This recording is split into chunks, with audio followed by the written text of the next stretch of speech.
Hello दोस्तों, मैं एक बार फिर आपकी अपने चैनल पर स्वागत करता हूं। मेरा नाम अमित गोस्वामी और मेरा चैनल अमित गोस्वामी ज्ञान सागर में आपका स्वागत है। तो देखिए, आज हम मानसून और जो जलवायु है अपने यहाँ की, उसके बारे में थोड़े प्रश्नों को देखेंगे। तो पहला प्रश्न है, मानसून शब्द की उत्पत्ति किस भाषा से हुई है? तो ये ऑप्शन दिए हुए हैं, अरबी भाषा, फारसी भाषा, लैटिन भाषा, संस्कृत भाषा। तो इसका आंसर जो है वो आपका अरबी भाषा। मानसून शब्द की जो उत्पत्ति हुई है वो अरबी भाषा से हुई है, क्योंकि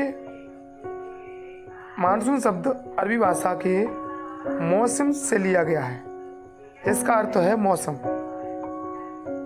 और मौसम वायुमंडल में दिन प्रतिदिन होने वाला एक क्रियाकलाप होता है।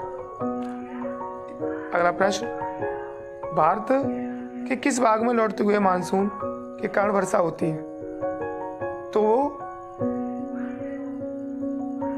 तमिलनाडु भाग में होती है, क्योंकि शीत ऋतु के समय पवन स्थल भागों से लौटकर बंगाल की खाड़ी की ओर बहती है। यह मानसून के लौटने का समय होता है। भारत के दक्षिणी भाग, विशेषकर तमिलनाडु में ये लौटते हुए वर्षा करते हैं।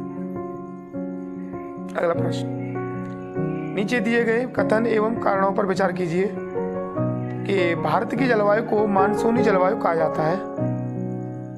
कारण, भारत की स्थिति उष्णकटिबंध में होने के कारण अधिकतर वर्षा मानसूनी पवन से होती है।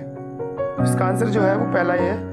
कथन एवं कारण दोनों सही है, और कथन की सही व्याख्या करता है कारण। तो यानी कि जो हमारा भारत की जलवायु को मानसूनी जलवायु भी कहा जाता है, क्योंकि भारत की स्थिति उष्णकटिबंध में होने के कारण अधिकतर वर्षा मानसूनी पवन से ही होती है अपने यहाँ पर। किसी स्थान की जलवायु के निर्धारण में कौन कौन से कारक महत्वपूर्ण होते हैं? जो जलवायु होती है उसकी निर्धारण करने में कौन कौन सी चीज़ होनी चाहिए? तो स्थान होना चाहिए, ऊंचाई होनी चाहिए, समुद्र से दूरी होनी चाहिए, उच्चावत होना चाहिए। इसका आंसर वो सभी है, क्योंकि इस जलवायु के निर्धारण के लिए सारी कंडीशन होना चाहिए। अगला प्रश्न, विश्व में सर्वाधिक वर्षा कहाँ होती है? तो विश्व में जो सबसे ज़्यादा वर्षा होती है वो हमारी माथेरान में होती है। ये मेघालय में स्थित है। अगला प्रश्न, भारत में उष्णकटिबंधीय वर्षा वन कहाँ पाए जाते हैं? चार ऑप्शन दिए गए हैं।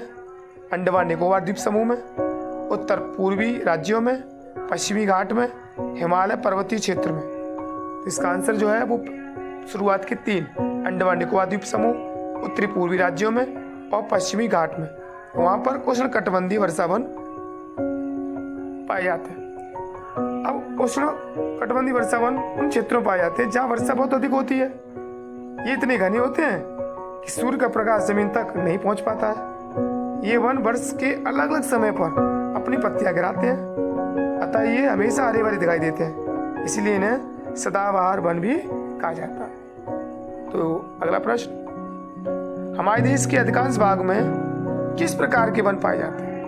यानी ज्यादातर जो हमारे देश का भाग है उसमें किस प्रकार के वन पाए जाते हैं? तो उत्तर इसका है जो उष्णकटिबंधीय पतझड़ वन पाए जाते हैं। उष्णकटिबंधीय और पतझड़ वन पाए जाते हैं। अब हमारे देश के जो ये वन पाए जाते हैं, इन वनों को मानसूनी वन भी कहते हैं। ये कम घने होते हैं और वर्ष के एक निश्चित समय में अपनी पत्तियां को गिरा देते हैं। तो अगला प्रश्न, नीचे दिए गए कथनों में से कौन से कथन सत्य है? जैसे कटीली झाड़ियों वाला वनस्पति में पानी की क्षति को कम करने के लिए इनकी पत्तियों में बड़े बड़े कांटे होते हैं। पर्वतीय क्षेत्रों में पर्वतों की ऊंचाइयों के साथ वनस्पतियों में भी भिन्नता पाई जाती है। इसका आंसर जो है वो पहला दूसरा दोनों ही है। अगला प्रश्न, वन्यजीव सप्ताह कब मनाया जाता है? तो इसका आंसर है अक्टूबर के पहले सप्ताह में वन्यजीव सप्ताह, क्योंकि प्रत्येक वर्ष अक्टूबर के पहले सप्ताह को वन्यजीव सप्ताह के रूप में मनाया जाता है ताकि वन्य जीवों के निवास को सुरक्षित कर सके और जागरूकता लाई जाए। भारत में जंगली बकरी कहाँ पाई जाती है? बहुत अच्छा क्वेश्चन। भारत में जंगली बकरी कहाँ पाई जाती है? इसका आंसर है हिमालय क्षेत्र में पाई जाती है। जंगली बकरी, हिम तेंदुआ, भालू, ये सभी हिमालय क्षेत्र में पाई जाते हैं। अगला प्रश्न, भारत में जंगली गधे का प्राकृतिक निवास स्थान कहाँ है? तो इसका जो अगला प्रश्न है वो कच्छ के रण में है। भारत में जंगली गधे हमेशा कच्छ के रण में पाए जाते हैं और ये गुजरात क्षेत्र में है, गुजरात राज्य में। तो इस प्रकार से आज इतने ही प्रश्न हैं और आशा करते हैं आपको हमारा वीडियो अच्छा लगा होगा। सब्सक्राइब करें, शेयर